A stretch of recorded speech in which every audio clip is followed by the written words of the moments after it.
say, top billin'. Some people, they're made of plastic. And some people, they're made of wood. But they all talk about Lamar Jackson like it's all good. Man, get the fuck out of here. Listen, your boy Angry Murf is back again, and I thought I was done with this Angry Murf stuff in regards to my guy Lamar Action Jackson, but it's like no matter how hard I try to leave, the gang keeps pulling me back. What? I got all kinds of people running up on your boy talking about, Murf, we need you to talk about if the Ravens should get rid of Lamar Jackson and keep Tyler Huntley. And I'm like, how, Sway? Get rid of Lamar Jackson and keep Tyler Huntley? What? Now listen, let's keep this in perspective. Obviously, in covering the Ravens, for that stretch that I did. Obviously, if you see, I dipped back in college football because that's where my bread is buttered, and obviously these mortgages and these bills don't stop. So I had to go crunch time for the college. I had to go ahead and abandon the NFL content and the Ravens content and everything like that. And remember, when I left out, it was October 12th. I looked at the thing here, and you remember when October 12th was? Yeah.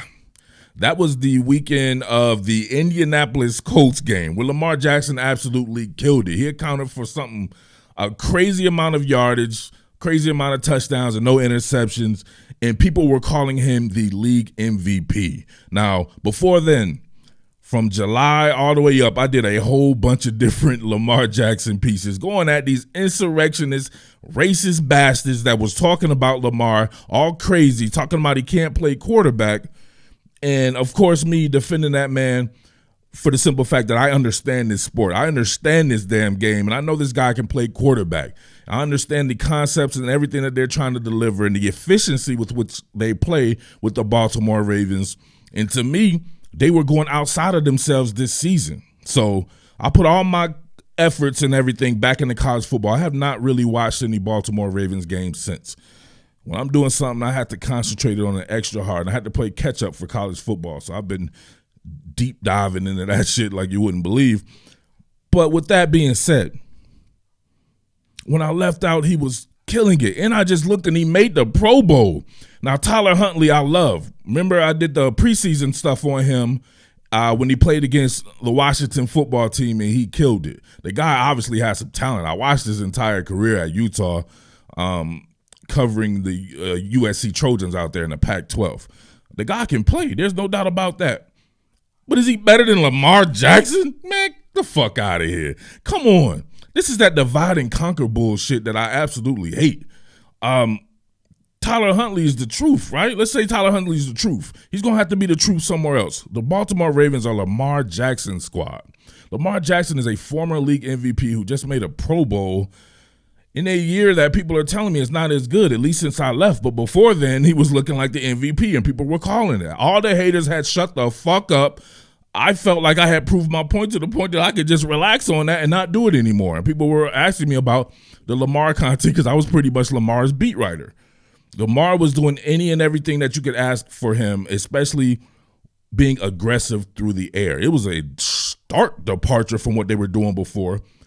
He was leading the league in average yards per attempt. Think about that. Before, people were lauding him for dinking and dunking, which I call the quick passing game. Now when Tyler Huntley is doing it, it's what the Ravens should be doing. It's probably what the Ravens should have been doing anyway. You know why? Because their offensive line is struggling as far as the personnel and keeping people healthy. However, they weren't doing that with him. They were playing the most aggressive style of football that I had seen, and I was wondering when the dam would break with that, with all the injuries, all the guys from the offensive line, the running backs, that shit being held together by glue. Eventually, the dam was going to break. Let's be real about that there. I thought next year would be the shit with them incorporating all this deep passing stuff, this damn near air raid type shit. and meshing it with what they've done in the past. That would have been the best thing there. But it is what it is on that front. That's just being realistic. That's just not having ulterior motives, right?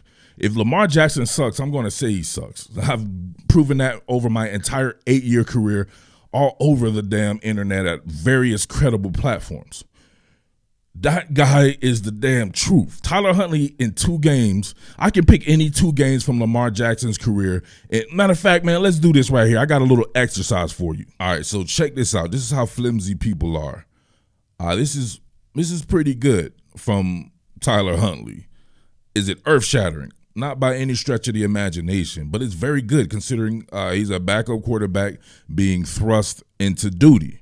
So I love that right there. That's the old school to me from somebody who grew up. People who grew up in my time period know a ton of guys like Tyler Huntley, and I will compare him to one and show you what the situation should be like if you're not being flimsy about your analysis of a Lamar Jackson. So in the 2 games that he started, they're 1-1. He's completing nearly 69% of his passes, 3 touchdowns and 1 interception, 5.9 yards per attempt.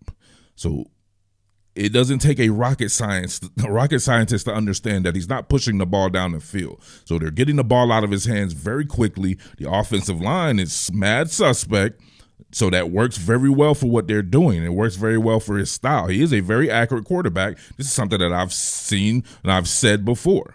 So let's go right here. So if we take these 2 games right there, you just seen the totals of it right there. 3 touchdowns, 1 interception. You see it right there. Actually, no, just go by these 2 games. I actually wrote this out right here, baby. We're going to get into this right there. So he played against Cleveland and Green Bay. He accounted for 485 yards, 3 touchdowns, and no interceptions in his 2 starts. 70% completion percentage for that particular game right there. If you're not counting that previous game that he played, I think was it Chicago maybe? So 118 rushing yards as well. That's dope. Can I isolate any 2 games for Lamar and not produce the same thing? Why you can isolate it for Tyler Huntley, but you couldn't do that for Lamar? Lamar has plenty of 2-game stretches. If we go back through the entirety of his career, you can isolate two games and it be what it be right there. But let's do it just from this year. What about this? Go with Lamar right here for this season. He's completing 64% of his passes, 13 interceptions, 16 touchdowns right here. He was almost at 3,000 yards. Who's to say that he wouldn't have gotten hot right now and he'd be at something like 21, 22 touchdowns or something like that? You just never know. But even with that being said, we can take a couple of games and you know which game I'm going to take. Right here. Baltimore versus Indianapolis. This man was 37 of 43, an 86% completion percentage with 442 yards. It's the Colts too, so let's not act like it's some weak-ass team. 4 touchdowns and no interceptions there, pushing the ball down the field to the tune of 10.28 yards per attempt. The average yard per attempt was 12 yards.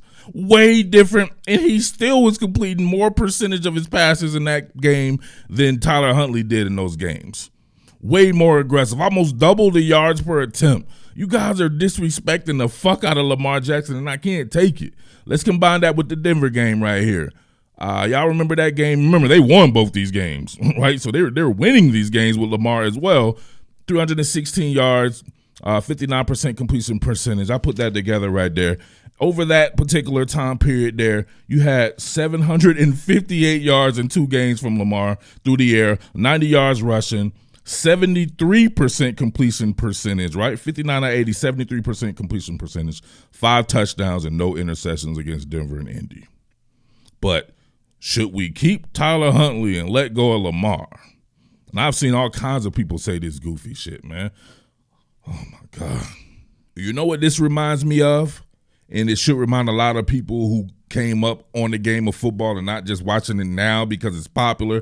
It reminds me of a situation with one Brett Favre. We all know Brett Favre is the absolute, or ended up the absolute truth. There's no doubt about that right there. You know what happened in his 2nd season as a Green Bay Packer? They drafted this guy, Mark Brunell. Anybody knows about football knows that Mark Brunell in his own right was very, very good. They drafted him in the 5th round. I forget which round Tyler Huntley was drafted in or if he was drafted at all. But he came, if you see right here, 1993. He came and Brett Favre got to Green Bay win in 1992. Think about that. Everybody knows Mark Brunell could play. If you watch him at Washington, he's very similar. That's why he was drafted. Very similar to Brett Favre, just like Huntley has some similarities to Lamar Jackson. Mark Brunell, you didn't see anybody saying that Mark Brunell should start or should be kept by the Green Bay Packers over a Brett Favre. And this was a Brett Favre. That wasn't an MVP at the time. It was just the 2nd year in the league. Check this out. At the time that Mark Brunell was there, if I can get through this long-ass thing, because his career was 50 years, if you see right here, in 1992, he was he had 18 touchdowns and 13 interceptions in his first year starting. His 2nd year starting, he had 19 touchdowns and 24 interceptions. That's when Mark Brunell was there. He only completed 60.9% of his passes, 3,300 yards. But did you hear anybody talking about Mark Brunell? They should keep Mark Brunell and let go of Brett Favre. That's how dumb that sounds to me. As good as Mark Brunell is, he ended up being very good. I don't think most of you people probably ain't gonna know who Mark Brunell is. But look what this dude did. You go and watch some of this team, like his time in Jacksonville, man, he did very well for those guys. He even had a time for my Washington football team that he did very well as same thing there. And he had a long career, very good player. I'm pretty sure he made multiple Pro Bowls. Let's see. Yep. He's 3-time Pro Bowler. I can see Tyler Huntley being something like that. Is Tyler Huntley the league MVP? I don't know. That remains to be seen. He was close to being that. He was a passing yards leader, Mark Brunell, and everything. So and he's a quarterback's coach now for the Lions? Damn, that's hard. The Lions got a dope-ass staff.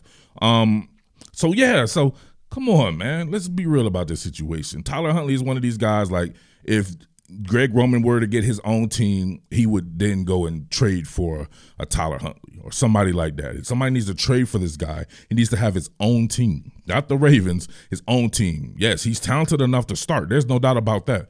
But he's not talented enough to push Lamar Jackson off of any roster. He is not better than Lamar Jackson over just because he has a nice 2-game stretch. Lamar has had better 2-game stretches than that multiple times over his career. So let's not be dumb about this, man. But I do like Tyler Huntley, and I love what he brings to the table, and I would love to see him be on the Washington football team.